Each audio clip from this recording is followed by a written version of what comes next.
The wind howled like a wounded animal as the storm raged across the desolate highway.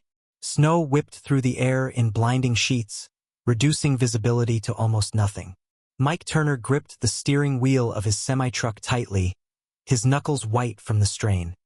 He'd been driving for hours, battling the relentless weather, and fatigue was starting to creep in. His CB radio crackled occasionally with updates from other truckers on the road, but most had already pulled over to wait out the storm. Mike knew he should do the same, but he was only 20 miles away from the next town, and the thought of stopping now felt like giving up. As he crested a small hill, his headlights pierced through the swirling snow, illuminating something, or someone, on the side of the road. At first, he thought it was a trick of the light, a stray branch or a signpost half buried in the drifts. But then he saw it clearly. A small figure stumbling along the shoulder, clad in what looked like a thin jacket far too inadequate for the freezing temperatures. Mike's heart sank. Without hesitation, he eased off the accelerator and guided his massive rig onto the shoulder, the tires crunching against the icy ground. He threw on his hazard lights and climbed out of the cab, immediately assaulted by the biting cold. The wind tore at his coat as he approached the figure. A little girl, no older than 7 or 8. Her hair was matted with snow, her face pale and streaked with tears that froze before they could fall. She didn't seem to notice him at first, her tiny hands clutching at her sides as she staggered forward aimlessly. "Hey there," Mike called out, his voice barely audible over the roar of the storm. "Are you okay? What are you doing out here?" The girl stopped abruptly, swaying slightly as if unsure whether to run or collapse. When she finally turned to look at him, her eyes were wide with fear and exhaustion. Mike crouched down to her level, trying to appear non-threatening despite his towering frame. "It's okay, sweetheart," he said gently. "I'm here to help. Come on. Let's get you inside the truck where it's warm." He extended a gloved hand toward her, but she flinched back, shaking her head violently. That's when he noticed it, the shirt she was wearing. It was soaked through and nearly frozen stiff, but the words printed across the front sent a jolt of terror through him. They were faded but still legible. "Don't trust him." Mike froze, his mind racing. Who was him? And why would anyone write such a chilling message on a child's shirt? Before he could process what he was seeing, the girl whispered something so softly that the wind nearly carried it away. "He's coming," she murmured, her lips trembling. "He's coming for me." Mike's stomach churned as a fresh wave of dread washed over him. He glanced around the empty highway, half expecting to see someone, or something, emerging from the storm. But there was nothing except the endless expanse of snow and darkness. "Who's coming?" he asked, his voice tight with urgency. "Where are your parents? How did you end up out here?" The girl didn't answer. Instead, she took a hesitant step closer to him, her tiny body shivering uncontrollably. Mike realized he couldn't leave her out here, not in this condition. Whatever was going on, whatever secrets she carried, they would have to wait until she was safe. "All right, listen to me," he said firmly, shrugging off his heavy coat. "We're getting you out of this cold. Understand? You can trust me. I promise." But even as he wrapped the coat around her shoulders and scooped her up in his arms, he couldn't shake the feeling that those 3 words on her shirt weren't meant for her. They were meant for him. Mike carried the girl back to his truck, shielding her as best he could from the biting wind. Her body was ice cold, even through his gloves, and her shivers had become violent tremors. He opened the passenger door and carefully placed her inside, wrapping her in an old blanket he kept behind the seat. The heater roared to life as he climbed into the driver's side, blasting warm air into the cab. For a moment, neither of them spoke. Mike glanced at her, studying her face.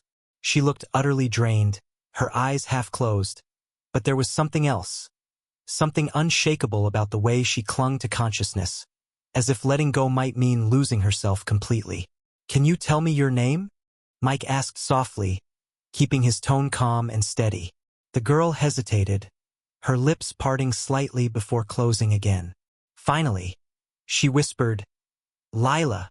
Her voice was barely audible, hoarse from the cold, but it sent a pang of relief through Mike. At least she could talk. That was progress. Okay, Lila, he said, nodding. That's a beautiful name. Do you know where your parents are? Or how you ended up out here in the storm? Lila didn't respond immediately. Instead, she stared straight ahead, her gaze fixed on the dashboard as though she were looking at something only she could see. After a long pause, she shook her head slowly. I don't remember, she murmured. They told me to run.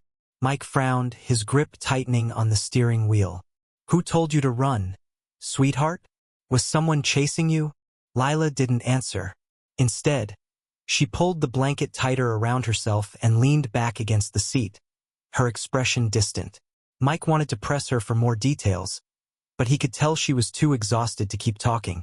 For now, getting her to safety had to take priority. As the truck rumbled forward, Mike tried to focus on the road, but his thoughts kept drifting back to those 3 chilling words on her shirt. Don't trust him. Who was him? And why did it feel like the warning was directed at him personally? The more he thought about it, the more uneasy he became. It wasn't just the message itself. It was the timing, the context, the sheer impossibility of finding a child alone in the middle of a blizzard wearing a shirt with such a specific and ominous phrase. None of it added up.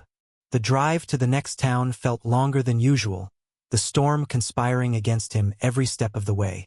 Snow continued to fall relentlessly, piling up on the windshield faster than the wipers could clear it. Visibility was nearly non-existent, forcing Mike to slow down to a crawl. Beside him, Lila remained eerily quiet, her breathing shallow but steady. Occasionally, she would shift slightly, as if trying to get comfortable, but otherwise, she seemed lost in her own world. When they finally reached the outskirts of the small mountain town, Mike spotted a gas station and diner combo that looked open despite the weather. A neon sign flickered weakly above the entrance, casting a pale glow onto the snow-covered parking lot. He pulled into the lot and parked near the building, turning off the engine but leaving the heater running. We're here, Lila, he said gently, glancing at her. Let's get you warmed up properly, okay? Lila nodded faintly, though she made no move to leave the truck. Mike hesitated, unsure whether to carry her inside or let her walk on her own. In the end, he decided to help her out, guiding her carefully across the icy pavement toward the diner's entrance. Inside, the warmth hit them like a wall, a welcome contrast to the freezing temperatures outside. A few patrons sat scattered around the room, sipping coffee and chatting quietly. Behind the counter, a middle-aged woman with curly red hair looked up from wiping down a table and smiled warmly. Evening, stranger, she greeted Mike. Nasty night to be out driving. You're telling me, Mike replied with a weary grin. He gestured toward Lila, who stood silently beside him, still wrapped in the blanket. Found this little one wandering along the highway. Thought I'd bring her in to warm up before figuring out what to do next. The woman's smile faltered as she took in Lila's disheveled appearance. Good Lord, is she all right? She exclaimed, rushing over. Here, come sit by the fire. I'll grab some hot chocolate and call the sheriff. Maybe we can figure out who she belongs to. Mike thanked her and guided Lila to a booth near the fireplace, settling her into the corner seat. She seemed marginally more alert now, her eyes darting around the room as if searching for something or someone. Mike slid in across from her, leaning forward slightly. Listen, Lila, he began, lowering his voice. I need you to try and think hard. Is there anything else you remember? Anything at all that might help us find your family? Lila hesitated, chewing on her lower lip. Then, in a voice so soft it was almost drowned out by the crackling fire, she said, There was a house, a big one, with lots of lights. Mike perked up, sensing a lead. Do you remember where it was? Any landmarks nearby? Lila shook her head. No, just trees. Lots of trees. She paused, then added, And a man. He was watching me. Mike's stomach tightened. What did he look like? He pressed, trying to keep his tone neutral. Lila's brow furrowed as she struggled to recall. He wore a black coat. And his eyes? She trailed off, visibly unsettled. His eyes weren't right. Before Mike could ask anything else, the waitress returned with a steaming mug of hot chocolate and set it down in front of Lila. "Here you go, sweetie," she said kindly. "Drink up. It'll make you feel better." Lila accepted the mug with trembling hands, taking a tentative sip. The warmth seemed to revive her slightly, and for the first time since Mike had found her, she offered a faint smile. While Lila drank, the waitress handed Mike a slip of paper with the sheriff's number written on it. "I already called ahead," she explained. "They're sending someone over as soon as the road's clear enough. Until then, she's safe here with us." Mike nodded gratefully, though his mind was racing. Something about Lila's story didn't sit right with him. The house, the man in the black coat, the cryptic message on her shirt. It all pointed to something far darker than a simple case of a lost child. Over the next hour, Mike stayed close to Lila, keeping an eye on her while also observing the other patrons in the diner.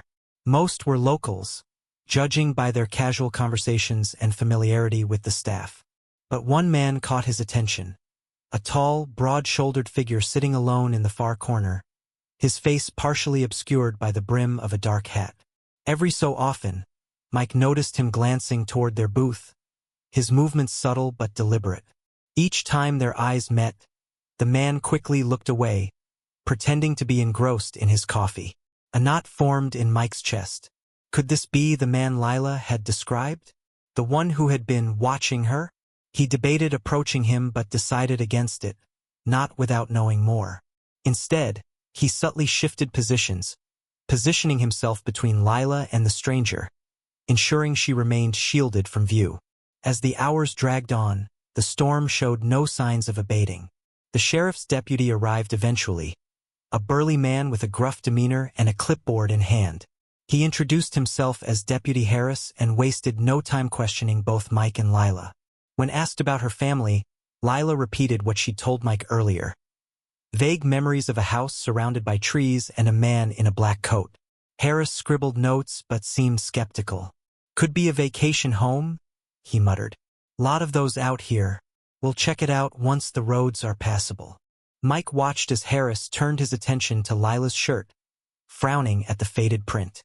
"Where'd you get this, kid?" he asked gruffly. Lila shrugged, avoiding eye contact. "I don't know. It was just there." Harris raised an eyebrow but didn't press further. Instead, he instructed Mike to stay put until they could arrange temporary housing for Lila. "Social services will handle it from here," he assured them before heading back out into the storm. Once Harris was gone, Mike exhaled deeply, feeling a mix of frustration and unease. Something about the deputy's dismissive attitude bothered him. It was as if he hadn't taken the situation seriously enough, as if he'd missed the significance of the shirt entirely. And then there was the matter of the man in the corner, who had slipped out unnoticed sometime during the conversation. Mike couldn't shake the feeling that they were being watched. Even now, by the time dawn broke, the storm had begun to subside, leaving behind a pristine blanket of snow that sparkled under the morning sun. Social services arrived shortly after, two women in plain clothes who introduced themselves as caseworkers. They promised to take good care of Lila and assured Mike that everything would be handled professionally.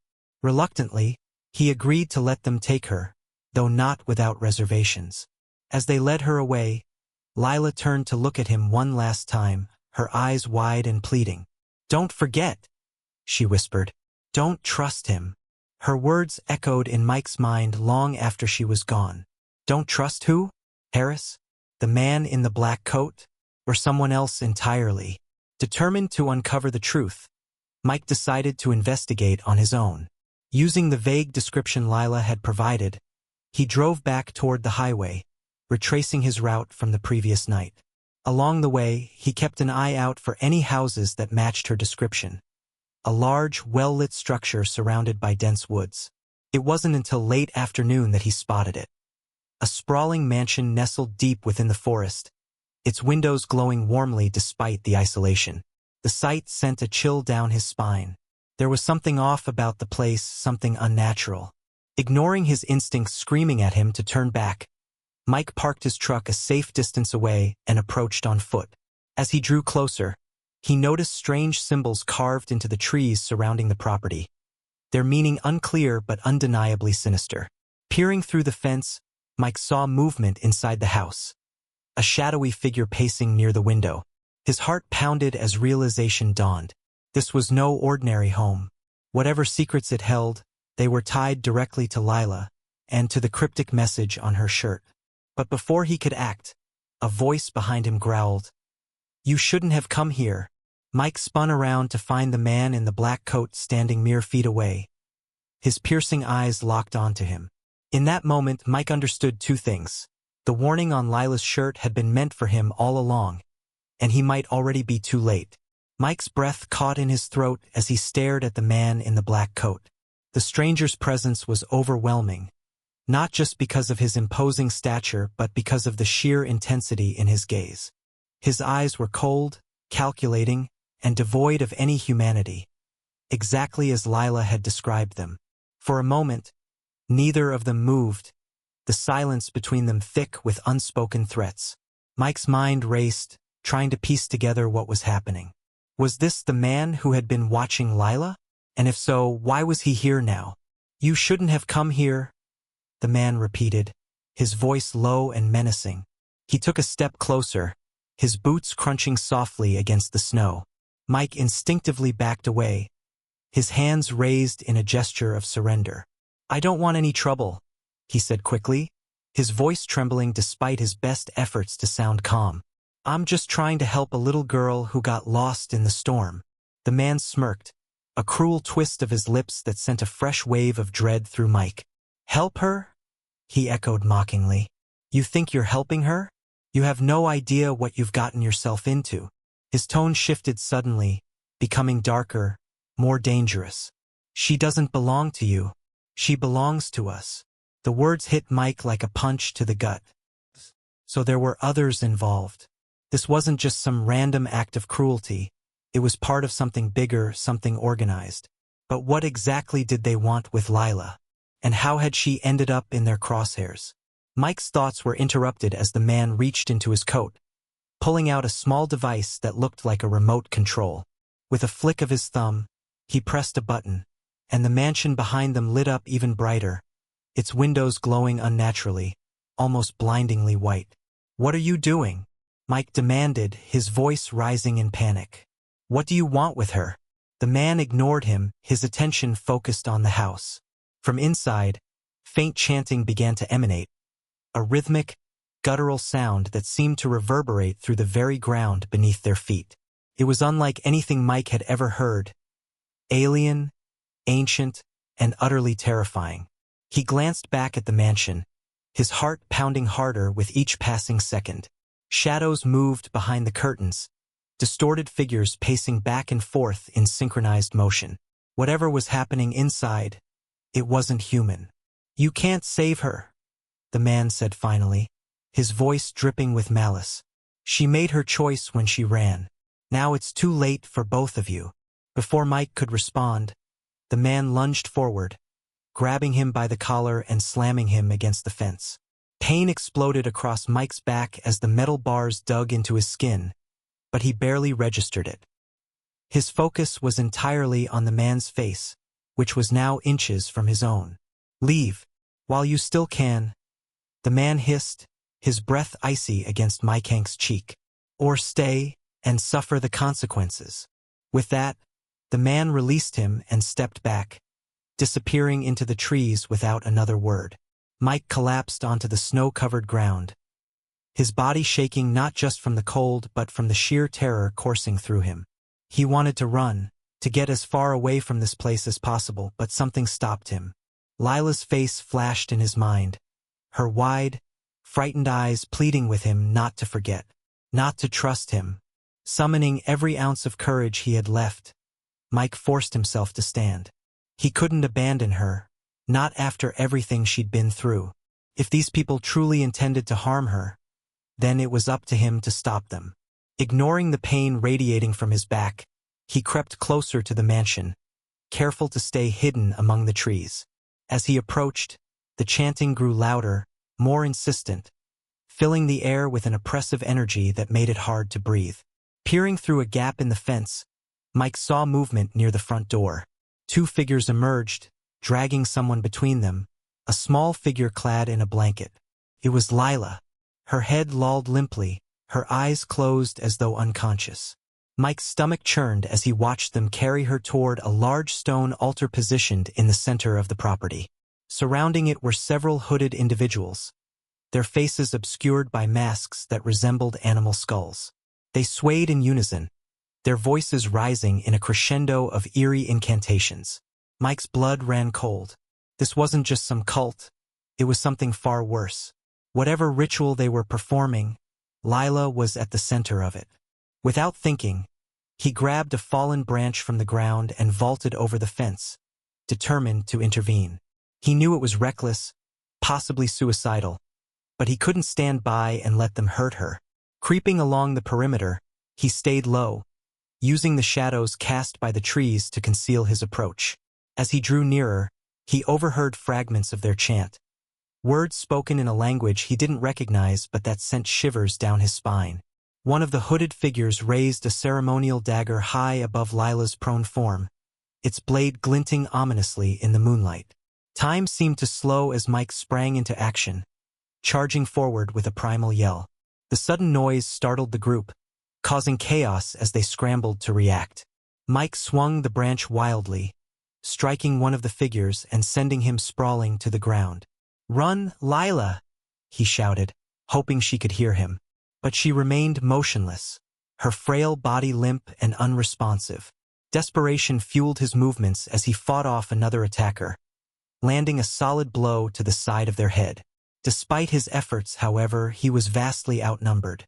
Within moments, several pairs of hands grabbed him, pinning him to the ground. The leader, the man in the black coat, stepped forward, his expression unreadable as he loomed over Mike. "You should have listened," he said coldly, raising the dagger. "Now you'll share her fate." Just as the blade descended, a piercing scream split the night air. It came from Lila, her voice raw and filled with anguish. Her eyes snapped open, glowing an unnatural shade of blue as she sat bolt upright. The chanting ceased abruptly as the cult members froze, their gazes fixed on her in shock. Then, without warning, a surge of energy erupted from Lila's body, throwing everyone, including Mike, backward. The force of the blast knocked him unconscious, and darkness claimed him. When Mike awoke, the sun was rising, casting golden light over the forest. He blinked groggily, his body aching from the previous night's ordeal. At first, he thought it had all been a nightmare, until he noticed the charred remains of the mansion in the distance. Smoke curled lazily into the sky, evidence of the destruction that had taken place. Staggering to his feet, Mike searched frantically for Lila but found no trace of her, or the cult. All that remained was silence. Confused and heartsick, Mike returned to his truck, unsure of what to do next. As he drove away, he couldn't shake the feeling that Lila was still out there somewhere, waiting for him to find her again. And deep down, he knew one thing for certain. Whatever had happened last night, it wasn't over. Not by a long shot. Mike drove in silence, the weight of the previous night pressing down on him like a leaden blanket. The image of Lila sitting upright, her eyes glowing an unnatural blue, replayed over and over in his mind. What had she done? What was she? He couldn't explain it, but one thing was clear. She wasn't an ordinary little girl. Whatever power she possessed had saved them both, or at least, it had spared him from sharing her fate. But where was she now? And what had become of the cult? As he navigated the winding mountain roads, Mike noticed something strange in his rearview mirror. A faint, flickering light trailing behind his truck. At first, he dismissed it as sunlight reflecting off the snow, but the light persisted, growing brighter and more defined with each passing mile. His heart began to race as he realized it wasn't coming from outside the vehicle. It was inside. Slowly, he glanced into the passenger seat beside him. There, lying folded neatly on the upholstery, was a small piece of fabric. It hadn't been there before. He reached for it hesitantly, his fingers trembling as he unfolded it. It was Lila's shirt, the same one she'd been wearing when he found her in the storm. The message printed across the front was no longer faded. Instead, the words glowed faintly, as if written in fire. "Don't trust him." Mike's breath hitched as he stared at the shirt, his mind racing. Was this some kind of warning? A reminder? Or perhaps a message meant for someone else? Before he could process what it meant, the glow dimmed, and the shirt returned to its original state, lifeless and cold. He clenched it tightly in his fist, unsure whether to feel relief or terror. When he finally arrived back in town, he debated going straight to the authorities. But something stopped him. Deputy Harris's dismissive attitude earlier still rankled, and Mike couldn't shake the feeling that involving law enforcement might only make things worse. Instead, he parked his truck at the edge of the forest and stepped out, clutching the shirt in his hand. Something was pulling him back, some unseen force urging him to return to the site of the mansion. The journey through the woods felt surreal, as though time itself had slowed. The air was unnaturally still, the usual sounds of birdsong and rustling leaves replaced by an eerie quiet. When he reached the clearing where the mansion had stood, all that remained was a scorched patch of earth, blackened and barren. Yet, amidst the destruction, something caught his eye. A single object lying untouched in the center of the charred ground. It was a child's drawing, partially buried under ash. Mike knelt down and picked it up, brushing away the soot to reveal its contents. The crude sketch depicted a house surrounded by trees, with stick figure people standing outside. In the corner of the page, scrawled in uneven letters, were 3 chilling words. "He's still here." Mike's stomach churned as he turned the paper over. On the back was another message, written in a handwriting that looked far too mature for a child's hand. "Thank you for trying. But this isn't your fight anymore." Before he could fully absorb the meaning of the note, a gust of wind swept through the clearing, carrying with it the faintest whisper. "Goodbye, Mike," it murmured, soft and melodic, unmistakably Lila's voice. He spun around, searching for her, but the forest was empty. Only the sound of the breeze remained, swirling gently around him before fading into silence. For a long moment, Mike stood there, gripping the drawing tightly in his hand. Part of him wanted to scream, to demand answers, to know where Lila had gone and why she had left him behind. But deep down, he understood. She had made her choice, just as the man in the black coat had said. Whether she had escaped the cult or become something greater than herself, she was no longer bound to this world or to him. Reluctantly, Mike turned and walked back toward his truck, the weight of unanswered questions heavy on his shoulders. As he drove away, he couldn't help but glance at the rearview mirror one last time. For a brief second, he thought he saw a figure standing in the distance, watching him leave. It was small and slight, with wild hair and wide, luminous eyes. Then, as quickly as it appeared, it vanished. Back on the highway, Mike rolled down his window, letting the crisp morning air fill the cab. Despite everything that had happened, he felt a strange sense of peace. Lila was safe, or as safe as she could be, given the circumstances. And though he might never fully understand what had transpired, he knew one thing for certain. She had trusted him enough to let him help her, even if only for a short time. When he eventually returned home days later, Mike tucked the drawing into a drawer, vowing never to speak of it again. Life went on as normal, or as normal as it could be after witnessing the impossible. But late at night, when the house was quiet and the shadows grew long, he sometimes swore he could hear faint whispers drifting through the darkness. And whenever he passed a child wearing a shirt with faded lettering, his heart would skip a beat, wondering if it was truly over, or if the man in the black coat was still out there, waiting. The end.